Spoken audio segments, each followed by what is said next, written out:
నమస్తే, మీరు చూస్తున్న పీవీఆర్ న్యూస్. నేను మీ పీవీఆర్. దుర్గి మండలంలోని పోలిపల్లి గ్రామంలో కోతుల బెడద ఎక్కువగా ఉందని, చిన్నపిల్లలు మహిళలపై ఎగబడుతున్నాయని మండల స్థాయి అధికారులు కోతులను పట్టించుకునేందుకు చర్యలు చేపట్టాలని ఆ గ్రామంలోని యువకులు కోరారు.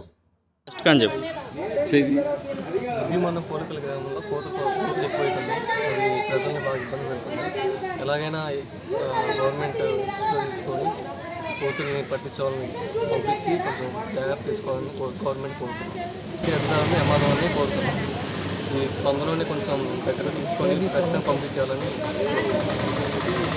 కోతులు ఎక్కువ అవడం వల్ల పిల్లలు, పెద్దవాళ్ళు, ముసలివాళ్ళు వీళ్ళు చాలా ఇబ్బంది పడుతున్నారు. వాళ్ళ మీద చూడగానే ఎగబడుతున్నాయి. తిని పదార్థాలు ఏమైనా ఉంటే వాటి మీద ఎగబడుతున్నాయి. వాటి వల్ల చాలా ఇబ్బంది పడుతున్నారు ప్రజలందరూ.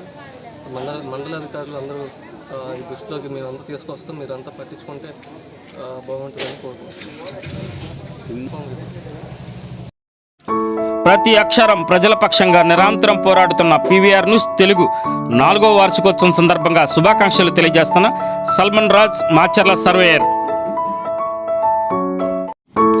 నిరంతరం ప్రజల సమస్యలపై గలమెత్తుతున్న పీవీఆర్ న్యూస్ తెలుగు ఛానల్ 4వ వార్షికోత్సవం శుభాకాంక్షలు తెలియజేస్తున్న బొడ్డు చిన్న నరసింహారావు ముదిరాజ్, 23వ వార్డు మాచర్ల. పల్నాడు ప్రజల సమస్యలపై నిరంతరం పోరాడుతూ ప్రజల మన్ననలు పొందుతున్న పీవీఆర్ న్యూస్ తెలుగు 4వ వార్షికోత్సవం శుభాకాంక్షలు తెలియజేస్తున్న మాచర్ల చక్రధర డిగ్రీ కళాశాల ప్రిన్సిపల్ కుర్రి సాయి మార్కొండారెడ్డి.